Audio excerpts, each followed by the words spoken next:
Salam əleykum, əziz tələbələr. Yeni dərsimizə başlayırıq. Salam əziz tələbələr. Biz sizinlə birlikdə mübarək Yasin surəsinin 5-ci ayəsinə qədər izahlı öyrəndik. İndi isə bu videoda daha da izah edəcəm, yaxşı yadınızda qalsın deyə. Birinci, həmişə Əuzu billahi minəşşeytanirracim. Sonra bəsmələni deyirik. Bismillahirrahmanirrahim. Burada bəsmələdə birinci biz bilirik ki, 3 dənə hə hərf var idi. Birinci hə bizim öz həyimizdir, sadə hədir, Azərbaycan dilində olan hədir və 2 hərfli olan Rahmanir-Rahim sözündəki isə boğaz hərfləridir. Yəni buna diqqət edək. Sonra birinci ayəni başlayırıq. Yasin.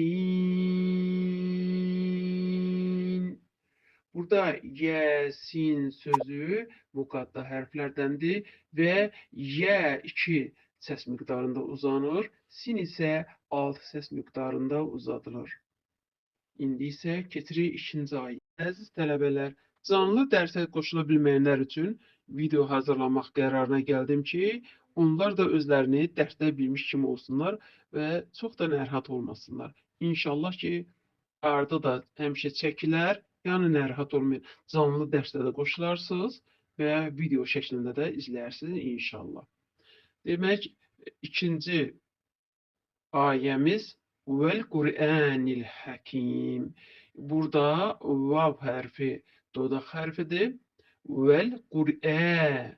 Baxın, Qur'ə 2 hərf miqdarında, 2 səs miqdarında burada məd verilir. Bu da həm dəyişdirici məd deyilir, həm də mədd bədəl. Yəni hansısa uyğunluq formada yadda saxlaya bilərsiniz.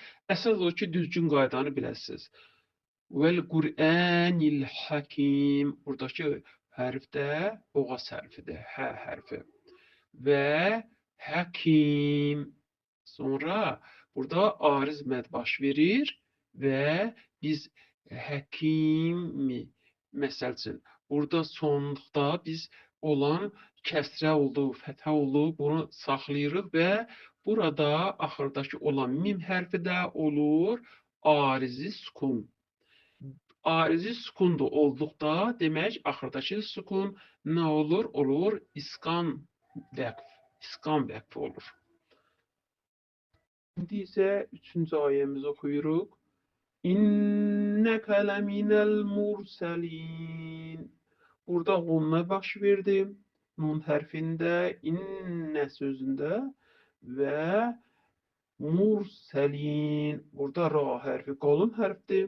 Məsələn, biz bunu mursəlin deyə bilmərik. Mur qalınlığı bilinməlidir. Mursəlin. Və yenə də burada axırda nə oldu? Hansı məddir bu? Arizi mədd. Mursəlin. Arizi məd oldu və nunun fəthəsini götürürük. Burada vəqf edirik. Burada da arizi məd, arizi sukun olduğu üçün bu iskan vəqf olur.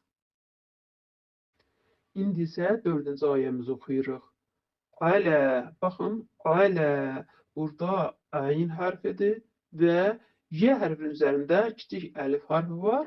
Bu da 2 səs miqdarında uzanmanı göstərir. Alə, siratim müstəqim. Sad hərfi qalın hərfdir və bunu sı kimi fikirləşirik və kəsri ilə oxuyanda sı olur. Siratim müstəqim və ta'nın da qalınlığını saxlayaq. Siratim müstəqim.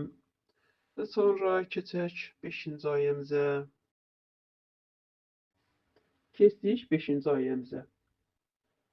Tənziləl azizir-rahim. Burada nə baş verdi? Burada ixfa var.